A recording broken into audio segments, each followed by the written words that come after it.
So here we are again after 4 years with my Dharma brother, Gustav, or I should say, Father Gustav, because you are a priest in, I want to say, the Lutheran Church of Sweden, not the Swedish Lutheran Church, Lutheran Church of Sweden. That's right. That's right? perfect. And a Dharma heir of Nishijima Roshi, That's right. which you find in harmony. I'm flowing with it. Which is why we're here.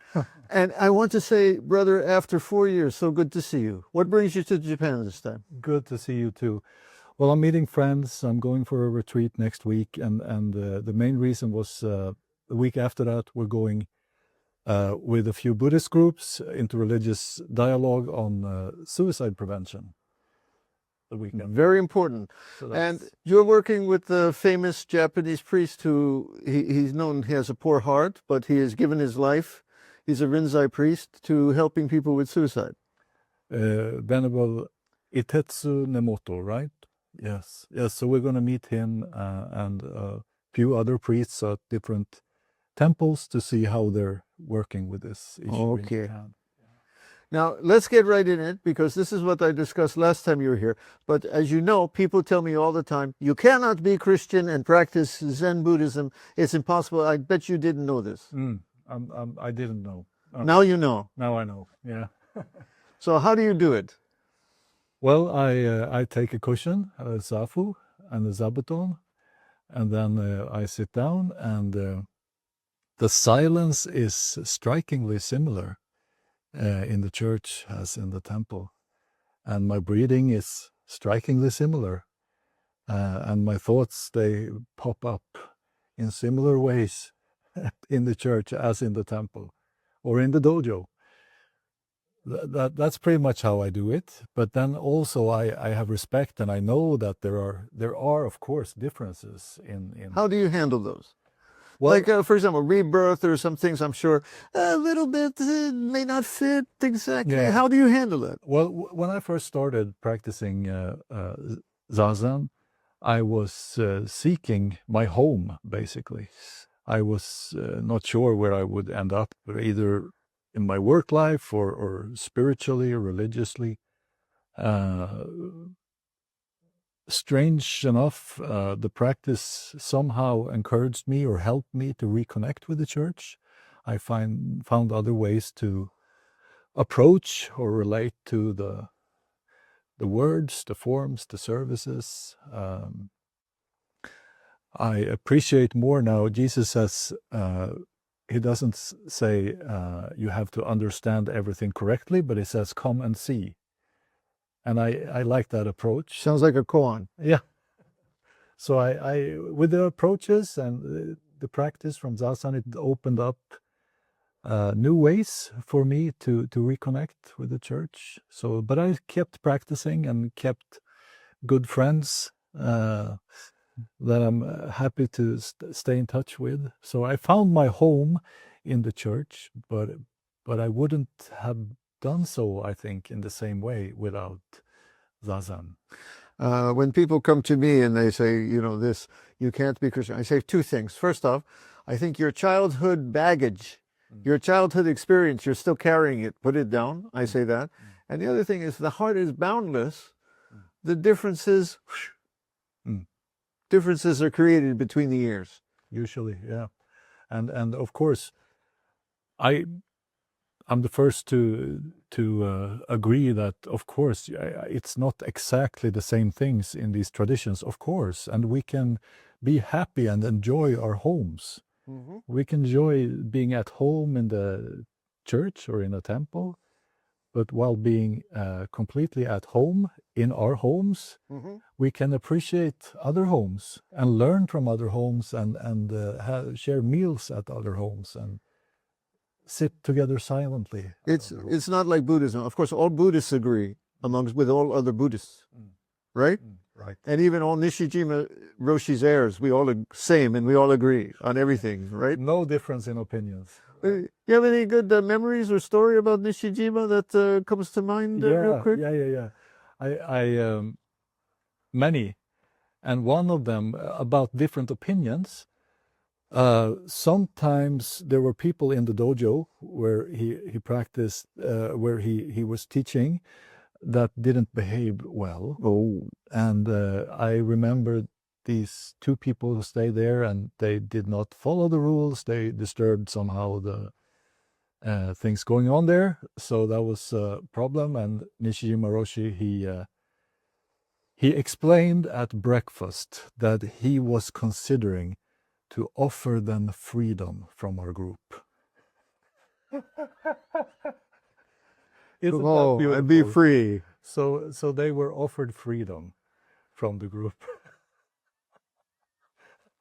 So that's a funny story about his way of expressing that they were kicked out. Yeah, I miss him. Yeah. Yeah. Of course, Gustav is famous for I call them the dish rack talks, a series of videos that Nishijima Roshi offered in his little kitchen, in his little apartment after he retired for everything. He lived in this little tiny apartment, and he'd sit there and offer these little 2-minute talks on God, on time, whatever you asked him, and they're just beautiful. I'll link to those. Yeah, and it was so beautiful. He considered his small apartment, retirement apartment, to be the new dojo. Yes. So he had an extra bed, and I hope I didn't overstay too much. I stayed with him for like a couple of weeks in the apartment. Yeah, wow. 1 or 2 weeks we shared an apartment together. He wasn't vegetarian. I'm vegetarian. I made some food. I think he wasn't very happy about the food, but he never complained. I remember one dinner, I think I had some fruit and cashew nuts and some things I put together, and he was very polite. But yeah, that was good times, and I recorded those short little interview things. You have another beautiful video that I'm going to link to, which is you sitting with 2 other Swedish church priests in front of it looks like an altar. Yeah. In your robes, your cassock, and looks like you're sitting Zazen or you're praying. What are you doing? Yeah. Is it just Zazen? We have this lovely chapel outside of, I live in Umeå in the north of Sweden, and this beautiful chapel, which I hope will be used more and more for retreats, for meditation. So together with a few others, I go there about once a month, and we sit for about an evening and a morning. And that works well with our family and work schedules and so forth. And I hope this will grow. And what do you call the picture you usually have behind the altar? Like the altar... the picture behind the altar. Yeah, something like that. That sounds good. Yeah. That's a way. The icon? Oh, yeah, there's usually an icon or something like that, like an image of Christ or God somehow. And at this chapel, that's just a window. So you see the lake and the trees moving, the snow falling, the rain, the clouds. It's an awesome place. Now, are you sitting Zazen? Are you praying? Or you just, we don't have to say, what are you doing?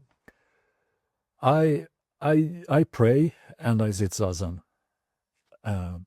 That's the way I would answer right now. Okay. Ask me again in 10 years. I'm not sure what I will say. Okay. But I had a little funny joke. A Christian fellow came here. I think they were Seventh-day Adventists. They come once a year, and I always invite them in. And they never want to come in. But we always have a good relation. And I tell them, I really think we're on the same team. Okay. But one fellow came and he said, "You're going to go to hell." Okay. And I said, "Okay, but you're going to go to Buddhist hell. So we'll meet down there." No. And if you really believe that, as they do, it's very kind of them to come and they're just trying to help us. Right. But Gustav is not threatening anyone with fire and brimstone. I've known him such a sweetheart, and I tell you, if you're quite a voice for what you wear your collar with honor, is what I want to say. You're to me what a priest should be. Thank you so much. Plus, you're a dad too, and everything. Yeah. And that's my kids has helped me to grow up, I hope. So on that note, we will see you. I'm going to take Gustav now. My wife is at her Aikido, and I promised I was going to take Gustav over there to meet her. And so we're going to leave you here. Can I just say thanks so much for inviting me again, and just greetings to the whole Sangha, and pleasure to be here, and all the best. Blessings and metta. Gustav, you always have a home here. Okay, we'll see you guys.